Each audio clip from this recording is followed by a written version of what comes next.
Needs Knives, I'm Jared, and today we have an exciting video. We are going to check out some incredible knives and then some alternatives to those incredible knives. You guys seem to like the video I did before.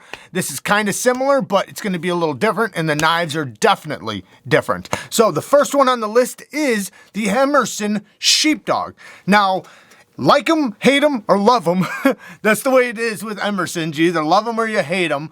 The Emerson Sheepdogs and Emersons in general are usually a little bit difficult to get. They can be a little bit pricey for the materials, and like I said, they're difficult to get. However, I believe the Sheepdog, as far as when I'm filming this video, is available right now on the Emerson website. But the Emerson Sheepdog is a robust, heavy-duty, hard-use knife, a little rough around the edges, but people seem to love their ability to take abuse. They're super thick grinds, and they're just knives that you would think could last through an apocalypse. However, some people on the other end are like, they're not refined enough, they have lock stick, their action sucks, they're this, they're that. So I have another option here, which is the Kirby Lambert RAINE.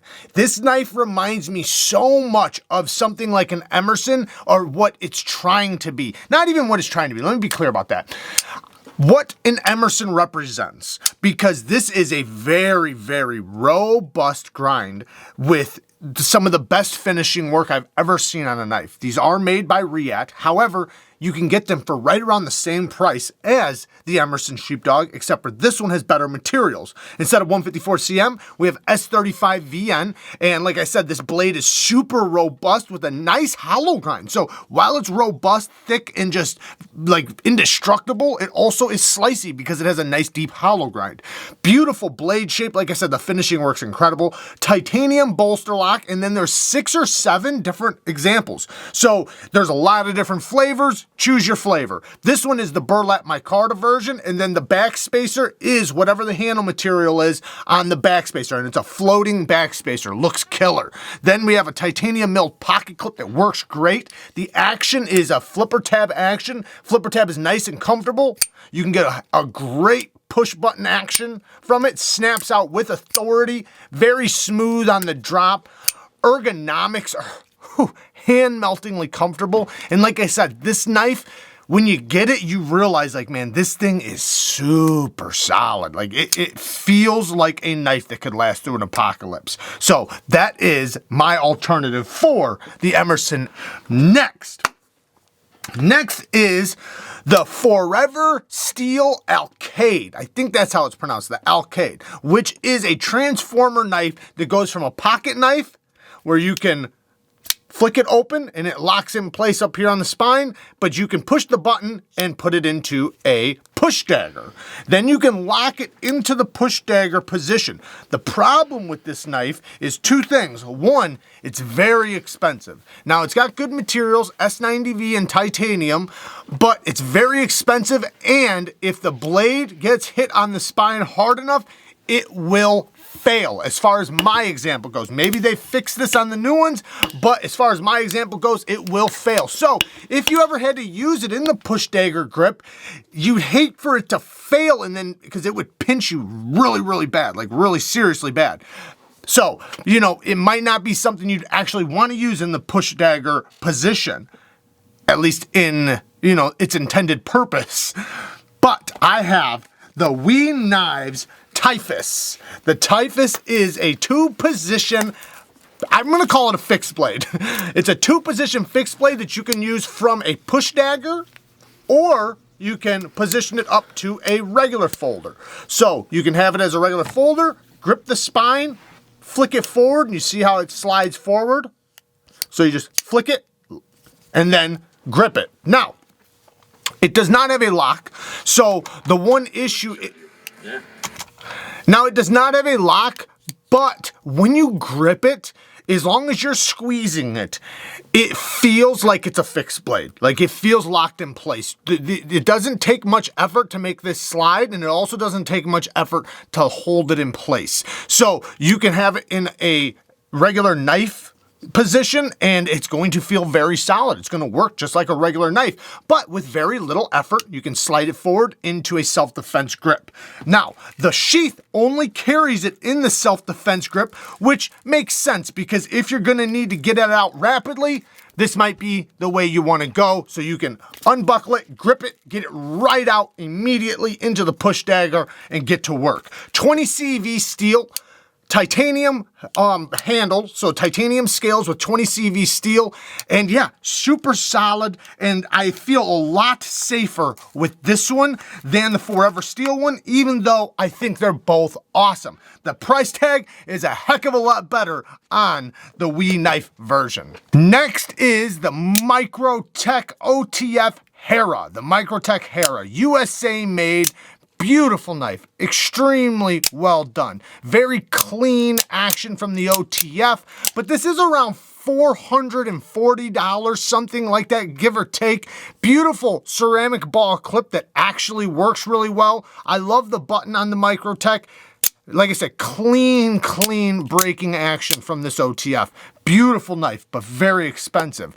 An alternative is the SOS, which is also an OTF that comes in 3 different blade shapes, a drop point, a tanto, and a spear point. Has an amazing ramped deployment button that works very, like I said, this thing is the best OTF I've tried at the $100 mark. It's $99. The break from the action, very clean. It feels super solid, great ergonomics. The clip is not as cool as the Microtech's, but it at least has a clip. It has an aluminum body, D2 blade steel, nice and slicey. Like I said, very ergonomic, very comfortable in the hand, and the action, very clean action for a $100 OTF. And I think that it can definitely be a great alternative to the Microtech. Not USA made, but still a lot more affordable. Next, the EMPEDC Nimble. This is the Nimble version 2. So this is the large Nimble X version 2. So a lot of words, but it has a hollow ground, a beautiful spear point blade. I love this knife. Amazing handle. The machining is really well done. The action is stupid good. M390 steel, and then the action, it has front flipping action, reverse flicking action, thumb flicking action, top flipping action, lots of forms of deployment. So it is a fidget beast, but they can be a little tough to get. Right now, they just dropped and they also sold out pretty quick. So these, you got to kind of wait for them to drop, but when they drop, they're available. So you can just buy them, at least the last drop. The last drop, you just buy it right out and get it, within a couple days. So you didn't have to wait for the pre-order. But my alternative is something that's readily available all the time, and it is the KIZER Cormorant. Now, the KIZER Cormorant comes in many different options. The EMP is in M390 and titanium. You can get the Cormorant in so many different options. You can get it in 20 CV, you can get it in S35, you can get it in micarta, you can get it in titanium, you can get it in fat carbon, lots of different options. But it is even fidgetier than the EMP. How could you get any fidgetier? The only way you can is if you add a button lock, which is what they did. So you have the same types of deployments, flipper, front flipper, reverse flick, thumb flick, and then you also have the button. So that is the one difference. But like I said, it comes in lots of different options. Really cool, really solid. I like the way they did the button lock on these. It's got a track cut out into the blade, so the plunge locks into the blade rather than it just having a little groove on the spine or on the tang. But the action is stupid good. The way they tune the detent is really good.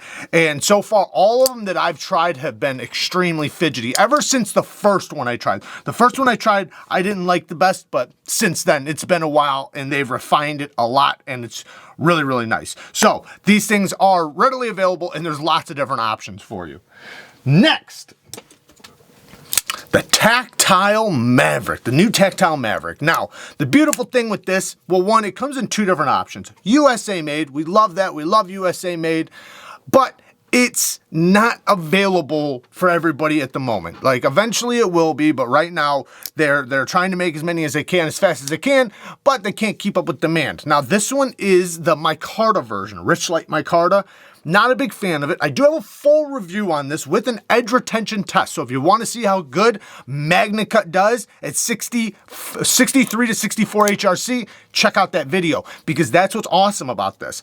It has MagnaCut steel at 63 to 64 HRC. And, you know, spoiler alert, it did extremely well. So the heat treat on this is very, very good. But like I said, they're hard to get and it's a little expensive. But I have an alternative here, which is the KIZER ESCORT. I would say, I hate to say it like this because I love that it's USA made, but they did it even better over here. Not only is the mechanism or the lock better, they actually have a detent. It's super duper smooth. You can also change the tension on the detent to make it stronger or lighter. You can change the Omega springs to thicker ones. The grind and blade is ground extremely well, both of them. Even the Maverick has really good geometry, so both have really good geometry. This one's in 20 CV, but they also have a 154 cm version with Richlite micarta. So basically the same thing you're getting here, except for the handle material, or sorry, except for the blade material is a little bit different. So you can get the Richlite on this and you can get the Richlite on this. This one is the aluminum version. So it comes with aluminum scales, which is my preferred or preference. It's so ergonomic. The action is so good. It's very slicey. The clip works great. So we have a deep carry clip with flat screws that is reversible. So that's another thing. These ones, they're gonna make left-handed options, I believe, from the Maverick, but as far as the right-handed ones go, you can't flip the clip. So I think the mechanism is done better, the detent is done better, and the price is obviously better because it is made overseas, but it's an incredible knife. It's one of the best knives of the year, the KIZER ESCORT. Next is the Medford USMC Fighter. The Medford USMC Fighter, which is a knife that pays homage to the K-bar. If you can kind of just see it, you can tell it looks like a K-bar. The handle is in titanium with these with the milling that represents what the leather wrap would have been on the K-bar. The drop point blade is very robust with a nice deep hollow grind, so it actually slices really good. Very big, very large, super solid, very strong lock bar. It has flipping action that eventually breaks in, but at first, you know, it's not the best flipping action at first, but it does break in. You have a reverse flick off of the fuller, and it has a pummel. It has an ass kicker at the end of it.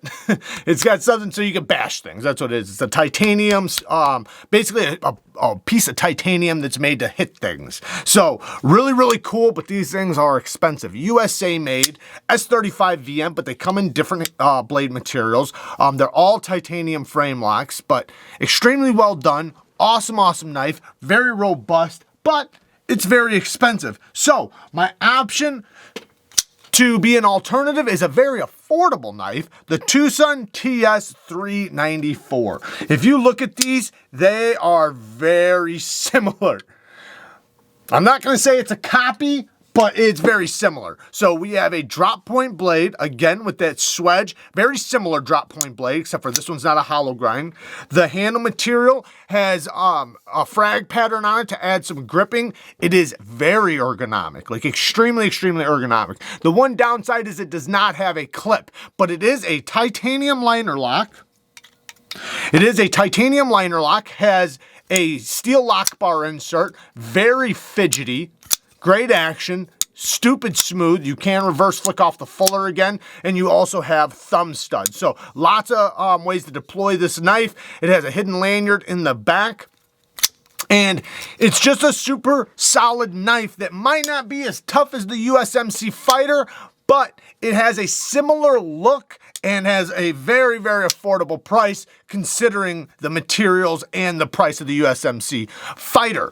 D2 steel, so, you know, it's more of a budget steel, which is what helps bring down the price, but it has ceramic caged bearings, so it is much, much, much smoother. Not going to be as robust, but they definitely have a very similar design. So the next one is the Microtech MSI, which is a knife that's very hard to get right now, but is very sought after. We're actually going to be giving away either the MSI or the Microtech Stitch with the RAM lock system to one of the Patreons coming up. So that is a giveaway coming up soon for the Patreons. But the Microtech MSI, awesome knife. I have a full review coming up. Well, I might do it, I might not. This is my thing.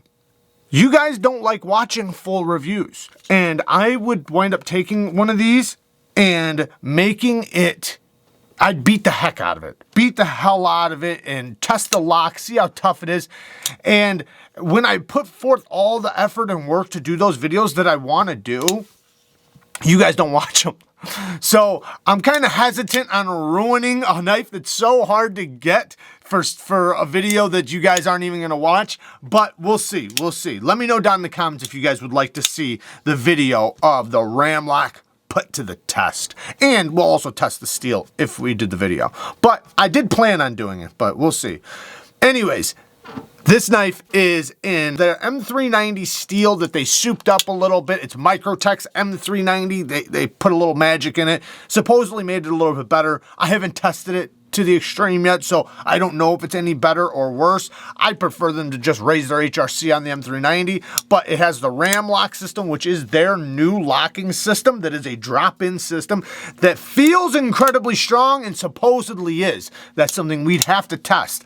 But what's a knife that you could call an alternative to this? This USA-made knife with the RAM lock? Well, I would say the also USA-made Spyderco Manix XL. This thing is my most recommended knife, the regular version or the XL, even the more affordable option with the FRN.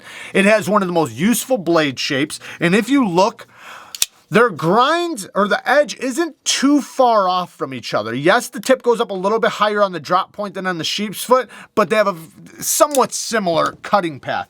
Anyways, point is, it has an even better locking system. I know, I'm saying it. I think this is better. Why? Why do I think it's better? Or at least on this example. Now, maybe they'll come out with some more where they make them a little bit better, but this has like no detent. And it's not satisfying. Now, it does have multi-row ceramic bearings, which I love. Really awesome. So the drop is very smooth, and they do break in a lot nicer than when you first get them. But the Manix, right out of the box, nice detent, super snappy, nice strong locking system. It has a similar locking system, except for they use a steel ball instead of a steel plate on this one. Similar spring, similar everything. I think the Manix actually takes the win on this one. Now, like I said, I haven't tested this. This lock might be stronger. It might be stronger. And I know it's more sought after because it's new and, you know, everything else. A lot of people have already tried the Manix. The Manix is something that's been out for a long time.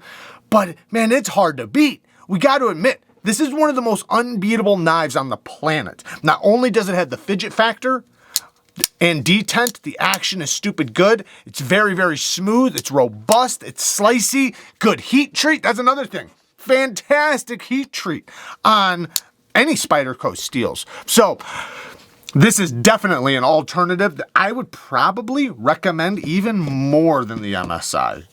But the MSI is still really cool, and I know a lot of people are going to be wanting them. And I do like it, by the way. I don't want to make it sound like I don't like it, because I do like it.